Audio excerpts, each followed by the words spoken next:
Services, talking business from our corporate headquarters in Harrison, New York. And we have a chance to visit with Robin Colner, who is the CEO of DigiStar Media, a full-service production company and advertising communications firm, and a professor at Fordham University in New York, teaching communications courses. Robin, good to see you. Thrilled to be here. Robin, you were at a number of conferences that we saw you at locally and across the region. What were some of the topics that really stood out for you when you were at direct marketing and digital marketing events this spring and early summer? We're seeing a shift in what is working today in social media and what may be working tomorrow for businesses in social media, and that's business services companies as well as consumer businesses. We're seeing a real increase in the use of direct messaging to consumers. This is an area where we all know we're texting all day long as individuals to our friends and family, and now we're going to have an opportunity to have a much more of an individual one-on-one customer service, customer-centric relationship with businesses. So businesses are creating chatbots. Ultimately, they'll be using machine learning and artificial intelligence to actually communicate as a human. Right now, they're communicating with question and answer prompts. And we are seeing an increase in the social platforms wanting to move towards having people use their messaging functions. So for example, you see that Facebook is now rebranding all of their messaging apps, which include WhatsApp and the messaging function of Instagram and Facebook Messenger. And it's all going to say part of the Facebook family because they know that people are getting concerned with the broad communication spectrum. And then they want to have this ability to have more of a control over privacy. What that means is there will be opportunities for advertising within these channels as well. Well, one of the things we've been watching and has followed closely through the digital marketing community is trends in programmatic advertising, basically placing ads on the major platforms, Facebook, Google, and others. And some people are concerned about that you tap on one ad, like you want to take a look at some tennis shoes, and for the next week or so, you see that same ad or company, called follow, kind of an ad following you. But some people feel it's improving. What do you see on that front as far as digital advertising and programmatic? What the specific instance that you're talking about is something called remarketing or retargeting. Now, from your background in direct response, you know that the best predictor of of a person's ability to probably purchase something else is recency or show of intent. And there's nothing more magically on target of show of intent than when a company participates in this realm of remarketing. So all of us have had an experience probably where we were looking on a website. You often see this with e-commerce sites where you're looking at an item and you hover your mouse over it, or you actually put it in a shopping cart, but you don't complete the purchase. That shows that that particular advertiser or e-commerce merchant now knows that you at least had some interest in that item. So it's logical that when they show an ad to you, they want it to be that item that you referenced and from their website. So there's technology to be able to allow advertisers to do that. We used to think it was pretty weird, right? Felt just a little creepy. Now we're so used to it. Absolutely so used to it. Here's the problem, though. What if you actually do buy the item and then somehow the system doesn't communicate properly and you keep getting that ad?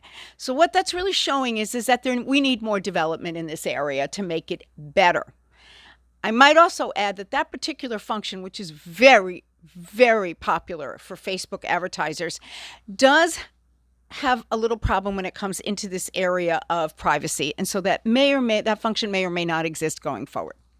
Very good. Well, one of the areas, we look at being in the credit card business is seeing how retailers are doing, trying to keep them active. I've seen some retailers, I have to say, I've seen Macy's and JCPenney maybe in men's clothing, to be very effective in their promotions, maybe the last 6 months or a year. I really see smaller independent retailers struggling online. What do you see or offer as key advice for retailers trying to maintain their presence in their physical sites as well as building their online? They need to build their online, and that includes customer service, and they need to have proactive messaging with their clients. They also need to, these are small businesses. If you're talking about mom and pop retailers, they are getting hurt, and they're getting hurt by Amazon, and they're getting hurt by Walmart. If they are a retailer that has some form of difference, or they're a retailer that is also a wholesaler, or they manufacture something that is unique and different, then you can set up a storefront. It doesn't have to be on Amazon. It can be on Etsy. It can be on some of the sites in China. It can be you can actually set up a boutique in a store such as Macy's. Macy's is moving in that direction where they're now showcasing innovative merchants the way we used to do in the 80s when I was in retailing.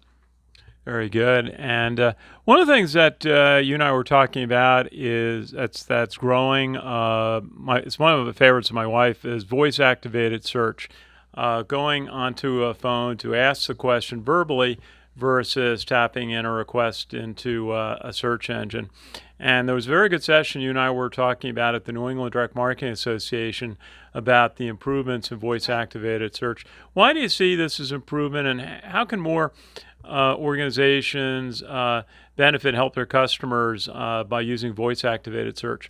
Well, actually, this is what's really happening. 61% of all people are starting their searches with a voice-activated command to either a home speaker device, such as an Amazon, where you speak and you ask Alexa a question, or you ask Siri or Cortana or some of the other device assistants that are on the phones.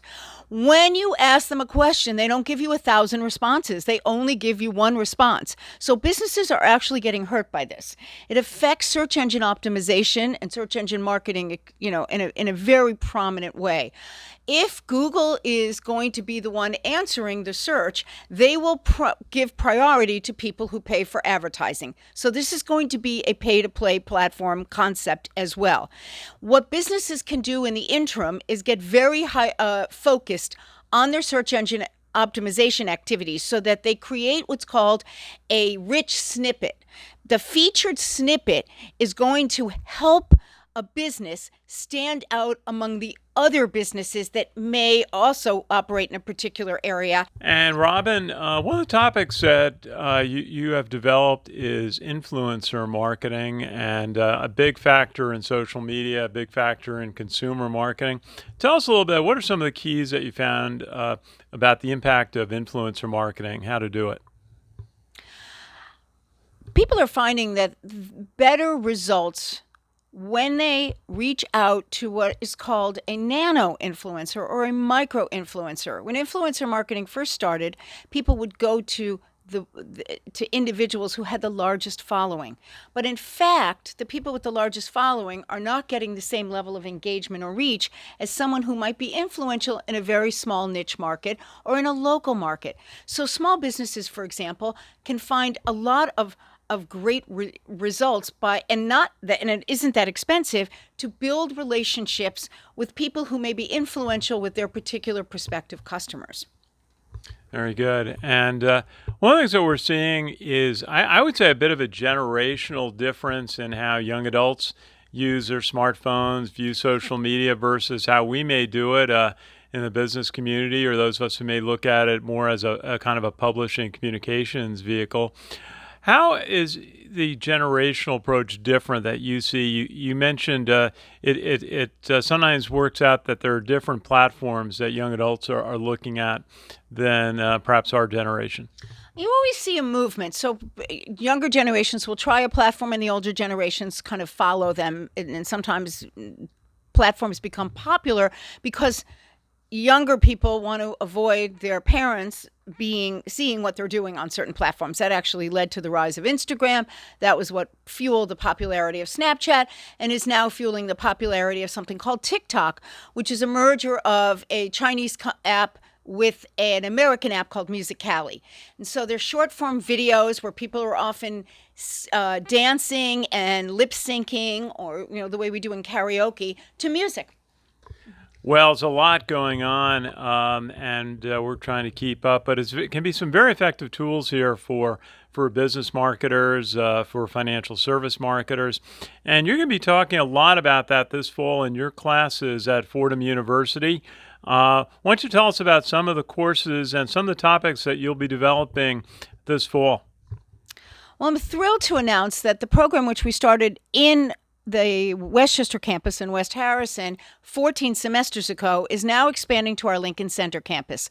So we're going to be offering what I call the perfect length courses. These are courses that last for 3 or 4 hours, 3 or 4 meetings, which equal 12 hours, which is a way to get substantive information to everybody in business. So we have people who are working, who are anywhere from the age of 20 to 120 who take our courses. They're in-person classes, so there's a lot of peer-to-peer sharing.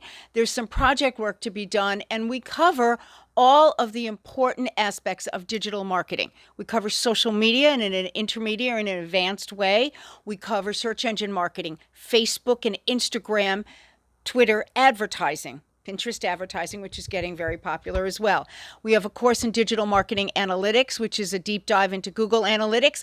We have email marketing, which is not dead yet. And we have search engine marketing classes. 6 classes equal a professional certificate, although the classes are available on an a la carte basis, so people can take them any way they want to, and it's terrific. And you can find that information, by the way, in a very specific spot on the Fordham website, which is, I'll give you the URL, which is www.pcs,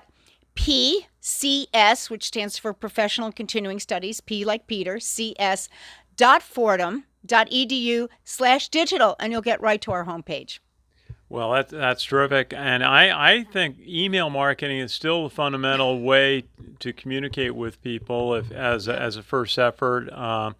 And communication gets so diverse today because you have multiple channels. But email is still the way people want to make sure that they can look up information about an event or a communication. Now, tell us a little bit about what you're working on with your clients at DigiStar Media, headquarters right here in Westchester. You mentioned email marketing. So one of the things that is most effective in social media advertising is when a business builds an email list. And that's especially important for business professionals in the service sector, in financial services, and in insurance, because you want to be able to have a vehicle for returning that communication on an ongoing basis and sending communications individually that I call the new fruit basket, which is premium content. Specific content not related to how great you and your business is, but how you can solve their problems. When you take an email list, you can overlay that on any of the sites, including LinkedIn, and be able to target your advertising to people who are already opted into your email list, which is a very, very successful way of advertising. So we're doing that with our clients. We're exploring some messaging opportunities. We're looking at other advertising on Twitter, for example, which was not popular for a while and is now increasing in its availability and in its functionality. LinkedIn advertising, which used to be a little bit too expensive and is now becoming better priced and more accessible. So we're doing a lot of that. And as I mentioned before, in this area of influencer marketing, we're helping our clients discover and reach out to influencers who can be helpful at sharing information and getting it to a broader audience. That's great. Robin Colner, CEO of DigiStar Media, and also a professor at Fordham University. And great to chat and visit here. Have you visit us here at CBSI? We always have a good time talking because we always explore new things. Absolutely. Robin Colner, enjoy the rest of your summer, and I look forward to catching up this fall and hearing about how your classes and work are going. So for CBSI Services Talking Business from our corporate headquarters here in Harrison, New York, this is Ken Kreitzer.